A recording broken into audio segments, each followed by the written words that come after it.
What's happening, people? We're live, back again with another Orderflow Chronicles series. So we're going to talk through Orderflow stuff, auction market theory, that sort of stuff. If you watched my previous videos, you'll understand exactly what I'm talking about. So what I'm going to do is I've previously spoken about footprint charts on my previous videos on here.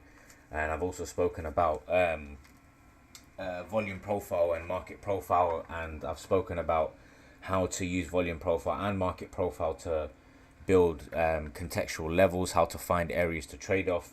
So there is some more to my strategy in terms of using VWAPs, but that's kind of the majority of what you need to know. So what I'm going to do for today is I'm going to go over a trade that I took today. I'll just log into my NinjaTrader so you can see my execution. And then, yeah, we'll just get into my analysis that I was doing pre-market, and then we'll get into... I might actually do a replay, to be fair, on the heat maps, because heat maps, this thing here is very useful because you can see where the heavy limit orders are and where buyers get aggressive, so it can be quite useful. So yeah, what I'm gonna do is I might just do a replay. So let me just load up my executions, and I'll just let me just load up my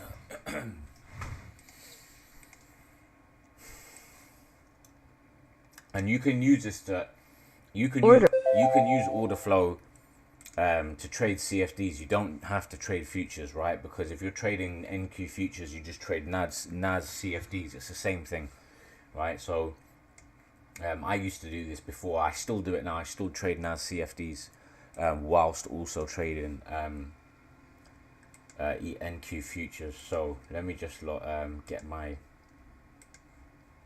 chart terminal up so you can see my execution. So I traded MNQ today.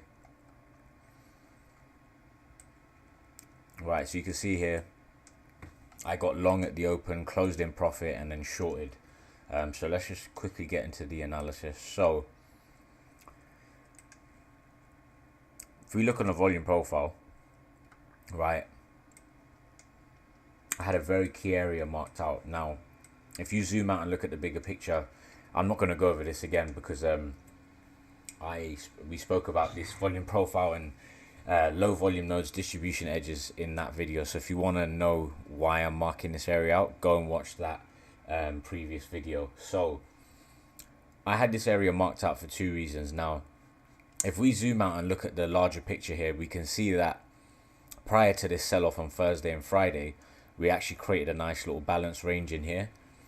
And this was a key area where we had the edge of this kind of distribution. Now if you also look back, this area, we had multiple rejections of this area. We had some rejection here, here again. Price broke through here, retested it. You can see with these wicks, right?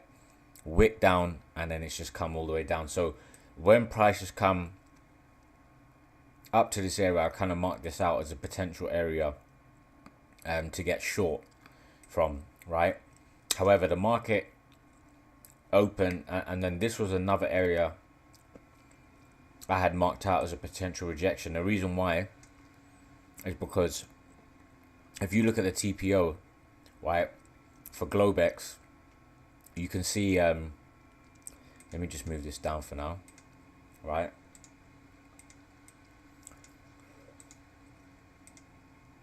You can see we had a lot of buyers that got trapped at the highs of this TPO, right? And we had a poor low, so we had pretty much equal lows here. So I was expecting us to sweep these poor lows and be able to take a trade back to the other side of this Globex's value. So Globex today for NQ, which is Asia and London combined, it was pretty much a ranging day. So I was expecting to sweep these lows and then come to the other side. You can see here we got equal lows here. So I was expecting if we did sweep this, we would still be able to get a buy trade right before the we did have news, the ISM right? PMI. So I was hoping to get in and out before the news, and this would have been my area. And also, if you zoom out, right, if I zoom out again, you can see that this area is also the edge of this distribution, right? So you've got one distribution here, another one here, and another one here. Now, once we break below this area, then like I said, based on auction market theory, you would look to come to the other side of value, which is somewhere around here. And you can see we even traded a little bit lower, but this is where you would kind of expect us to come down to. So that explains both of my trades. So if I show you the my execution chart, right? So this is where I actually take my trade. So I've got those zones highlighted on here, right? So remember, I spoke last time saying the studies that I use, these colored candles show me aggressive buying and selling. So when I see aggressive selling and I can see that price is not moving anywhere and we're still in this balanced rotation, this tells me that these sellers are getting trapped and buyers are taking control, and this is a good area to buy. So you've got aggressive selling but price reverses, that's perfect to buy. What that means is that there's a lot of passive wholesale buyers that were eating up all this aggressive selling. So you can see here we've swept Asia and London's lows, equal lows. We come into the previous day's developing value area high, right, which is this one standard deviation line here.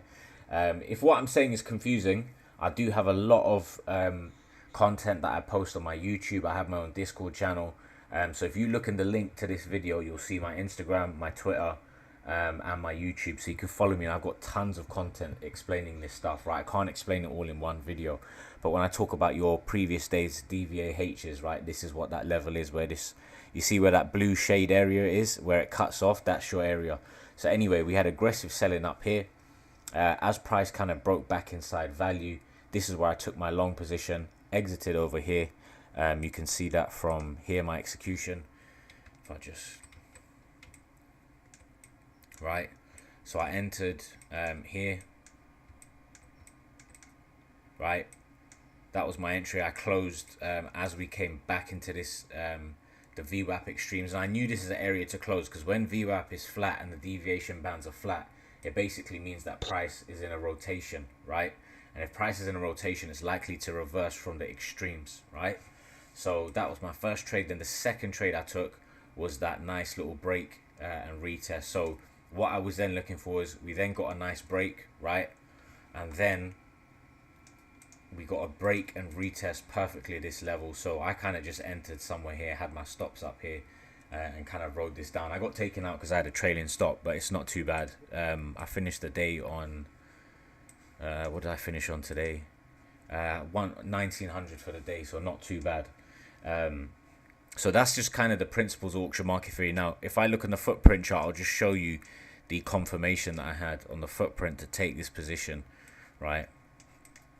So if we go, and this is where you're really going to understand how to use these footprint charts and how to use order flow. So what is happening here, right? This side of the footprint chart is a delta profile. So that is the difference between buyers and sellers at each horizontal price, right?